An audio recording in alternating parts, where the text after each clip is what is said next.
afternoon, everyone. Some breaking news for you. A body was found in downtown Grand Forks today during a search for a missing 26-year-old man. Police say the body was found in an alley around 12:15 this afternoon in the 10 block of North 3rd Street. Grand Forks police say they were searching for Anthony Valdez, who was last seen leaving Level 10 nightclub on North 3rd Street around 1:30 a.m. Sunday. Police couldn't confirm whether this death is connected to the Valdez case, but we'll continue to update you on this developing story. More breaking news this afternoon. The Fargo Police Department is asking for help finding a 16-year-old boy with special needs. They say Nicholas Brownlee was last seen around 7:30 this morning. If you have information about Nick's whereabouts, contact Fargo Police at 701-235-4493. Let buyers know if there's another vehicle in the median. Turning a pull-up semi, I believe it's loaded. I just about got hit by another semi. Can I get another car out here? Tow got hit by another car.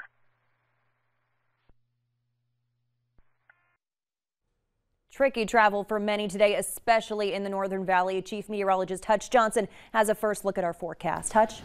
Stacy, thanks so much, and good afternoon, everybody. We have extended our first alert weather day not only for today, but into the day tomorrow as well, as we have a blizzard warning now issued by the National Weather Service. And right now, the snow that made its way through today as forecast was a little heavier out in parts of central Minnesota and the Northern Valley. This is a look at US 71 near Lake Itasca. The road completely covered out there. And let's take a look around. Here's another completely covered road, Highway 72 near Badette, also pretty tricky. At least there is some improvement in visibility there. Here's a look at the latest Minnesota road conditions. All these pinks are snow-covered roads. And that weather system is starting to slide off to the east. We're going to get a brief break. More on that in the forecast in a minute. Tricky travel north of Grafton. We have wet roads in and around Grand Forks to Fargo, and not too bad until we get down to the Waupun area with some patchy areas of snow. First alert weather day for tonight and into the morning and beyond for tomorrow. Let's take a look at the latest. First and foremost, heaviest of the snow shifting off to the east. Yes, it is raining here in February in the valley. It's not widespread and it's not particularly heavy. And again, the heaviest of the snow as pictured up in northwest and north central Minnesota. So that's going to continue to be there and continue to blow around because we have very cold temperatures there. Look at this, warming to 44 in Jamestown, near 50 in the Bismarck area. Visibility most reduced out of our viewing area. That's sliding off to the east with the snow. So a little bit of a break and a break in the gustiest of the winds, but we're still over 30 miles per hour and 40 miles per hour in Jamestown. And these winds out to the west have hit over 60 miles per hour. They're heading our way tonight as we'll see north winds. So gusts over 40 miles per hour all day today and all day tomorrow as well. And they actually will increase in the overnight hours from the north. And we turn our attention to some mighty cold weather heading our way. We'll have impacts, including when and where those impacts will be at their very worst. Stay tuned in the main weather segment coming up here in just a few moments. All right, thanks so much, Hutch.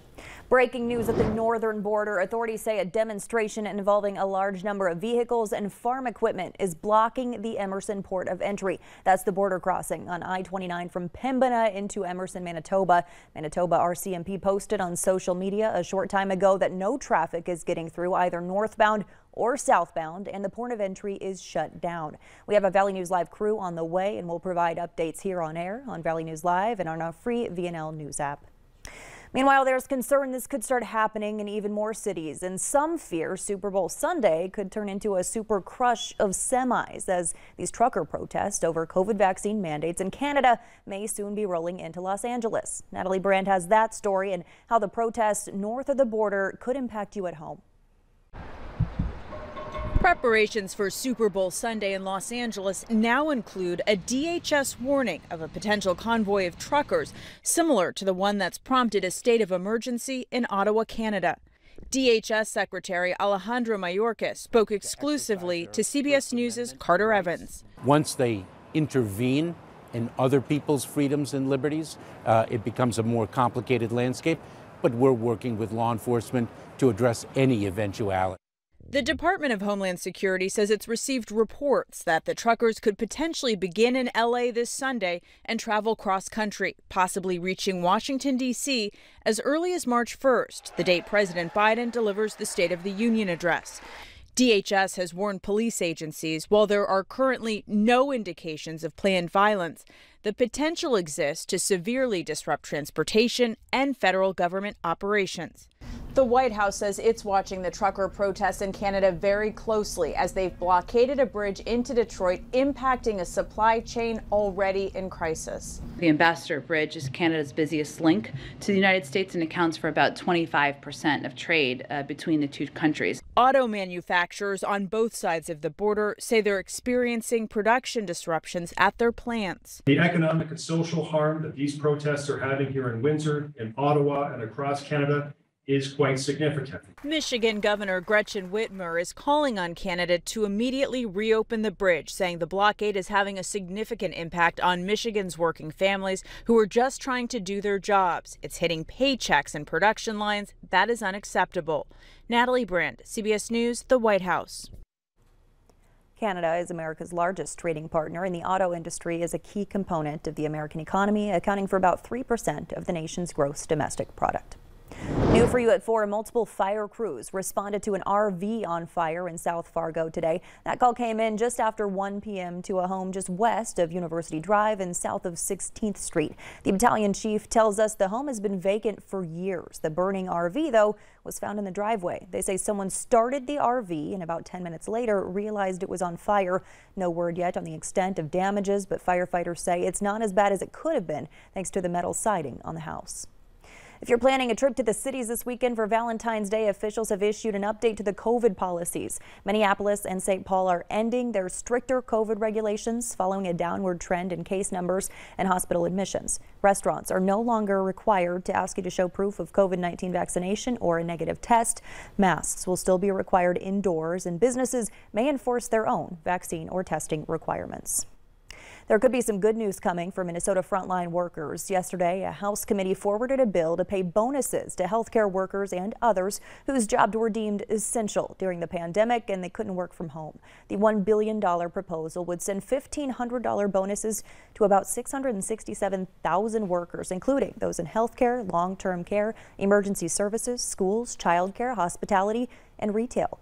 Leaders in both chambers say bonus checks are a priority this year, but with no deal yet, it's unclear just how soon frontline workers could see that money. A big day for American workers. The Senate passed one of the largest workplace reforms in decades. The bill forbids employers from forcing workers with sexual misconduct claims into arbitration. Instead, the measure allows them to file lawsuits. The bill affects about 60 million workers. The previous rules, the Senate says, disproportionately impacted low-wage fields and women of color.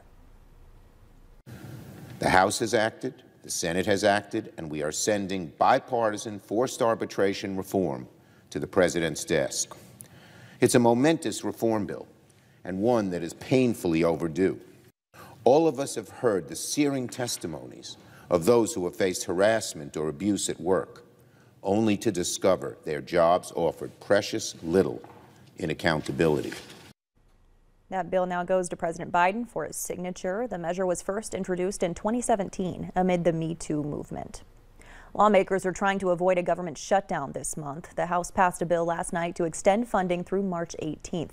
It's set to expire in 9 days. But Congress is out of session next week, so the Senate is expected to vote on the measure soon. Lawmakers say they're working on a larger bill to address spending through September, the end of the fiscal year. Now to a story that's gripping the nation. A 32-year-old man is facing charges for a bizarre crime in suburban Chicago. Police say he held an 80-year-old woman in her home against her will while he was completely naked. Stephen Graves talked to the woman who lived through the ordeal. This is the police. Come out the front door now with your hands up. 80-year-old Denise Holt likens it to a beyond horrifying dream. I was in shock. A bloody figure, a naked man creeping in the shadows as she slept in bed, scissors in hand. He just threatened me. He got in next to her, but she stayed calm. I was trying to survive, that's all. He said, I won't harm you or molest you. She says he then ordered her to take a shower with him. Then he said, no, I'm not warm enough, we have to take a bath. They got in and out of the bath, her nightgown soaked. The man then dragging her around the house, disconnecting phones, leaving trails of blood. He had gashes from the broken window he used to get into Holt's Lincolnwood home. He took 2 knives from my kitchen, And he told me he liked those. He then led her to this basement bathroom, barricading it with this chair. I didn't think I was going to live. With no windows, in darkness, Holt did exercises in the 17 hours of captivity. I was doing marching and stretching as much as I could. All the while, the man was making himself at home, as family and friends noticed something was off. I'm across the country, and I noticed this. Holt's daughter in Seattle saw texts weren't being read by her mom. There were also no updates on a popular phone game. I didn't send my older daughter a Wordle in the morning, and that was disconcerting to her. Friends and family called Lincolnwood police, leading to this hours-long standoff with the man. Family says the SWAT team used a stun gun through this hole in the door to subdue him. I can't say enough good things. They were beyond wonderful. The man, who police believe has mental issues, now in custody, a terrifying ordeal Holt's family hopes others learn from, the importance of staying in touch with loved ones. I never thought in a million years this is what was happening, but it was. I'm very lucky. The charges James Davis is facing include home invasion with a dangerous weapon, aggravated kidnapping, and an assault charge against an officer.